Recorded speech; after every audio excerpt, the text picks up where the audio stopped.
Hello and welcome. In this video, I'm going to be talking about the belief system. I'm going to go a bit deeper into what the belief system is. Many of you may have caught some of my other videos, and I do mention belief system in a very almost a blanket term in a bit of a way without getting too deep into it. So you may often hear me reference the belief system, but I want to go deeper into what the belief system is exactly and how you can understand how your belief system is playing out in your life. Now, the belief system comes from, it's two different, as how I see it, two different experiences altogether, two different traits that we have within ourselves. One comes from, the majority will come from our childhood, will come from our family life, and what is built upon those belief systems afterwards. So those are the more deeper and the more influential belief systems that if you are human, you have. And we all have a construct of belief systems that we have ingrained within ourselves based on what we've observed since childhood, based on how our life has been constructed, and based on how a lot of those belief systems have played out in our entire life, in our life's entirety. Now, the other belief system is our soul, our true, authentic self belief system. And this is where we have the conflict because you have your belief system of who you are on a core soul level. And it could take a lifetime to figure this out. It might come for a lot of people. Some people, I want to say some, a very small margin of humanity probably could find their soul truth in this lifetime in a shorter span than many others. Myself, it took me a long time and it took me a lot of the deep dive subconscious work to really know who I am. And it's not that I didn't know who I was. I have known on some level who I am, but I had so many limiting beliefs and I had a construct of so many subconscious beliefs that were getting in the way of me fully shining in my light or fully pursuing my dreams without having the barriers that were holding me back, the limitations, the false limiting beliefs. I'm not worthy. I'm not good enough. What if I fail? On a very subliminal, very subconscious level, low worth, low self-esteem comes from a family history in this lifetime. And I'm sure, yes, other lifetimes have played out in this, but I'm going to keep it this lifetime because our childhood, how we were raised, how our parents treated us, how our parents treated themselves, how their parents treated each other, how they treated other people, how they saw the world, our other family, close family members. I mean, it all plays out. We were little sponges when we came into this world and we observed so much. And from birth to age about 3, we absorb so much. We take everything in and we start to build a belief system within us based on what we observe because we believe that is our reality. We believe that that is all. And we look to our parents as God, all that is, because we come out of a place that is very of the divine and we move into this world with a whole new perspective, a whole new outlook on this existence, or a new outlook on what this is, or trying to even understand what this experience is all about. So we get a bit of a rude awakening when we come into this world and we get hit with a bunch of stuff. And those occurrences that we've experienced in our childhood, and it could go right into teenage years, but it still develops as we are into adults. We could have traumas in our entire life from birth right until being an adult. And I've experienced this. I have lived a life of trauma, not just childhood, but some people will have a traumatic childhood experience and then work through it in a way of understanding some of those traumas and what has happened or how it shaped their life and been able to really start to proactively make the changes. However, on a very, very subconscious level lies a lot of still underlying beliefs about self and the world and reality and people and the environment and success and love and worth. And this plays out in a very, very subconscious way. And it's hard to even see. So I want to go into Maslow's hierarchy of needs, and I'm sure you've heard of it. It's a very prevalent hierarchy of the human condition. And it starts basically on the base level with survival needs, what we need to basically survive as being human. And then it moves up into the top triangle piece at the very top, which is self-actualization. Now, in later years, this chart was developed to have the top pyramid area to be split into two, and the very, very top piece was labeled as transcendence. Now, this is at the very top of our human experience, is going to be the transcendence, which leads us to connection with all, connection with the divine, the very expansive, all love, all pure, beyond. So this is our journey, moving from survival, basic survival needs, all the way up to transcendence, right? So I'm sure you're familiar with this. I mean, if you're watching my channel, I'm sure you get this process. Now we have to go through all of those stages to get to the top. We have to understand every single stage to get to the top, to understand ourselves more, to understand humanity, to understand life, to understand our 5D consciousness, where we're going, the separation between the 3D and the 5D. What is that? And really thoroughly understanding it before we move into transcendence.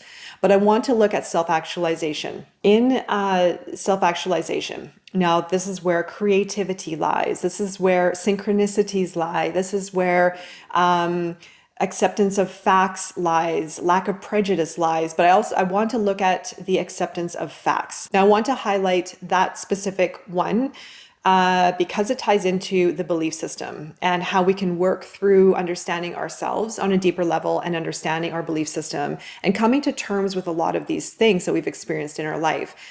Acceptance of facts is understanding that we're imperfect and that we've gone through the hits and that we don't know everything. Now, we can't come to a place of self-actualization thinking that we know everything and that we're fine and we're good and we're fixed, because there is more to go. We are a multidimensional entity of experiences. Now we have our earth experiences, we have our energetic and soulful experiences. And like I said, on a soul level, we have our soul beliefs of who we are, what we believe in, what we believe to be true, our guiding light. Then we have the belief systems of the experiences of what we've gone through in the past and what we've gone through that have created maybe some difficulties, but have also created our reality, the way that we look, the way that we present ourselves in the world, our comfort level receiving love, being open for love, receiving abundance, receiving wealth, creating success, our home environment, how that looks, our friendships, our family, our lovers, our relationships. These are all a construct of our belief system, whether they come from our pure source, self, our soul being, or whether they come from a construct of our subconscious beliefs. Lack of worth, lack of accomplishment, lack of love. Even for myself, when I was going through survival mode for most of my life, I became more in my masculine. So these belief systems, depending on your experience, can also create imbalances with your feminine and masculine energies.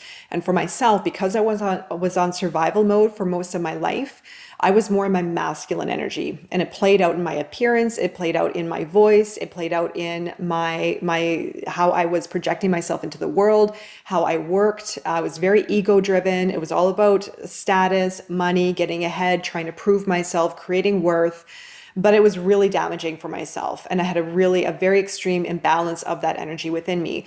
But it came from my belief system. It came from my belief system of going through so many traumas that I had to survive. I had to take care of myself. I had to prove myself. I had to protect myself. So these belief systems can play out in so many different ways. Now, one could look at this and saying, wow, I mean, our whole life is a web of experiences based on our belief system. And yes, it is. It totally is. And this is where things can get very abstract and confusing. But I also want to bring it into just being aware. Basic awareness is going to be key. How am I reflecting myself, or how am I appearing in the outer world? Self-awareness, looking at yourself from an outside perspective. Paying attention to actions, paying attention to reactions, how you're reacting when a certain situation arises. Maybe even challenging yourself, stepping out of your comfort zone, your self-worth, your ability to create great success. Now, I called this experience the shell of lies in one of my podcasts, and how I saw it. It was a visualization that I saw one day out for a walk. And I pictured us in these shells that become very protective and become very ingrained in our identity of who we become based on our experiences from the past. Now you have your own identity. You have your own unique, beautiful, amazing, creative self. But because of what you've gone through in the past, there's been a identity that's been formed based on a series of past experiences. Your family, peers, friends, work, environment, our culture, social norms, social acceptance.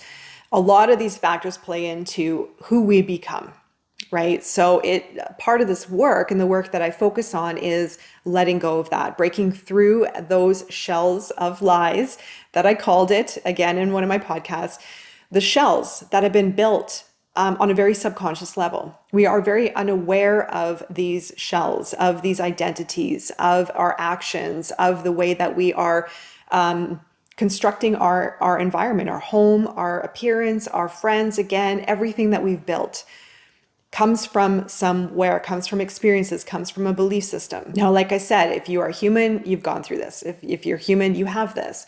But the best way to understand your patterns is to look at your environment, to look at maybe what you're attracting into your life, or look at yourself from almost an outside viewpoint, maybe even looking in the masculine, feminine energies, be taking a look at what is holding you back from a limitation standpoint of fully enjoying life, of fully opening up for love, of fully creating success and abundance in life.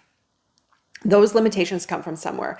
And the best place to go back into is the family life, back into the past. And some of us don't want to go there because we've lived it already. And there may be a hesitation or resistance to go back into family life because, yeah, we've been there. We've already gone through that. It's done and over. Why go and revisit matters of the past if it wasn't exactly the most pleasant place to be? Then why would we go back and visit that area of our life or that time of our life? But that area, that time of our life holds a lot of answers for us. A lot of details will be extracted from that experience in life and uncovered so that we can understand more about ourselves and understand what limitations are playing out or what perceptions are playing out so that we can create something better. And we have to go back into the past to understand our present. We have to go back into the past to understand exactly what is holding us back, what might be playing out in some kind of way, what might be throwing off our masculine, feminine energies, whatever the case may be, what might be creating anger or resentment or fears, anything of that nature. It's very, very deep work. This goes right into, again, the subconscious. It's looking at life a little bit differently. It's looking at self a bit differently. It's looking at reality a bit differently, your past differently, your family differently. So, and I know it's tricky. I know some people don't want to go there or feel that, yeah, I get it. I've already gone through that. I've already done the work, but we need to go deeper with this one. We need to go deeper into the subconscious and really start to understand what is on a deeper level. What is influencing my thoughts? What is influencing my emotions? What is influencing my self-worth, my love, my confidence, my success rate, so on and so forth. I mean, it spans into every area of our life. So as I mentioned, awareness is key. Try not to become overwhelmed with this because what I said, it's quite deep and it can be very overwhelming and daunting, but we just need to be aware. You just need to be aware of how is my past playing out in any kind of detail in my present moment. So I hope that offered some guidance at this time for your journey and beyond. And of course, I'll be uploading more videos on this topic because it is quite an extensive topic, but I'd like to cover the bases just as far as almost an overview guideline for understanding the subconscious programs and how to work with that for your journey. And just again, awareness is hugely important for this work. All right there. So I'm wishing you all the best throughout your journey and beyond, and I'll be seeing you very soon. Take care.